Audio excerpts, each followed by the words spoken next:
जय श्री कृष्ण। भगवान कृष्ण जब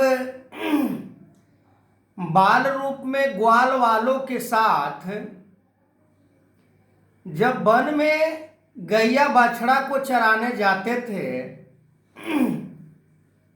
तो ऐसे ऐसे कौतुक भगवान कृष्ण बाल रूप में किया करते थे कि जिसका कोई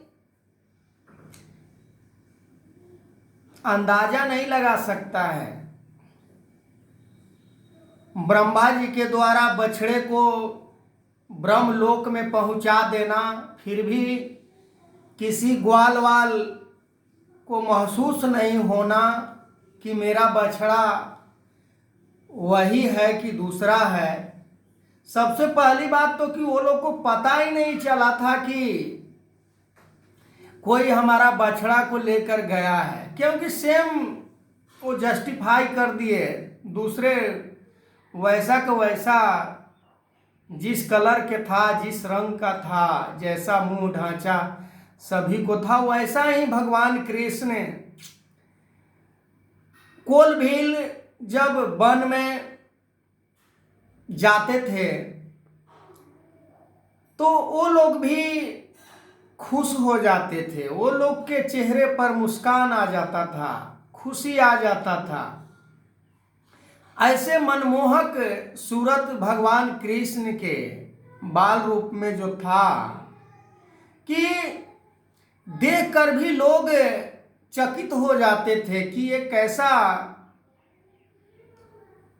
रूप को लेकर एक कृष्ण के रूप में वासुदेव जी के घर में जन्म लिया है। पूरे गांव के लोग, पूरे मोहल्ले के लोग, अगल बगल के लोग भी ताजुब खाते थे कि कैसा ये बालक है। आज देखा जाए तो परमात्मा भगवान कृष्ण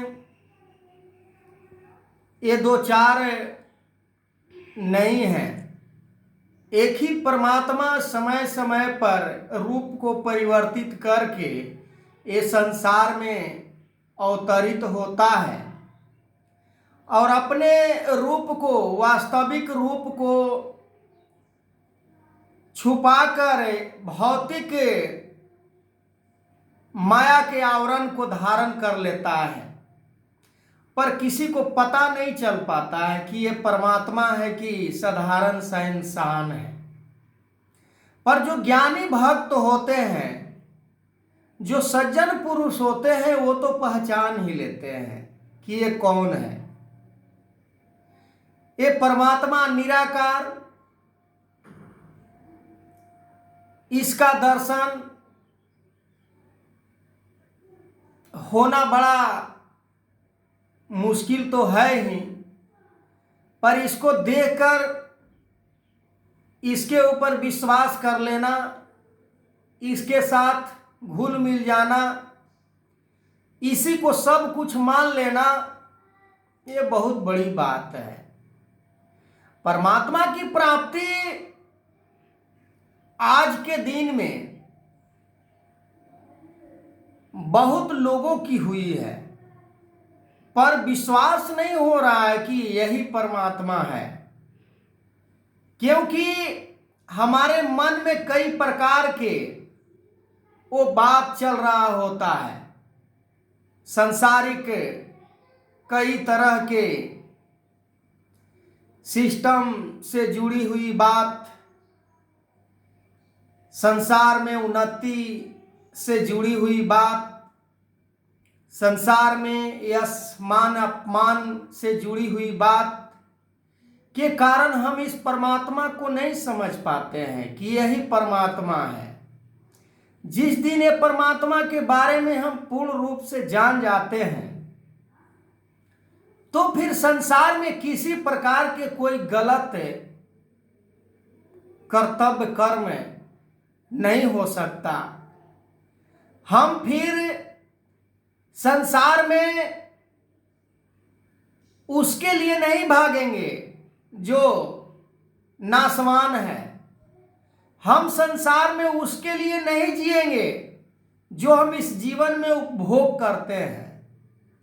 हम इस संसार में फिर उसके लिए नहीं जिएंगे कि हमें मान सम्मान प्राप्त हो रहा है कि नहीं हो रहा है। हम तो केवल इस परमात्मा के लिए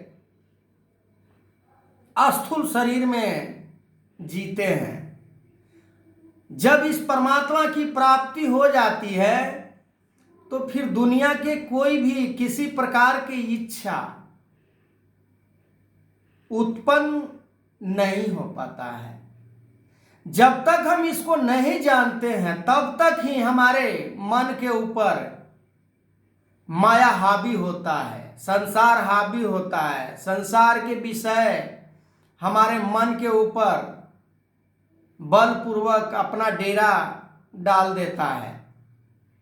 जब हम मान लेते हैं कि ये परमात्मा के सिवा कहीं कुछ है ही नहीं, सब के सब नाशवान है, विनाशकारी है, विनाश होने वाला है, मिट जाने वाला है, नष्ट हो जाने वाला है, तो फिर हमारा मन उस नश्वर चीजों की तरफ जल्दी नहीं जाएगा।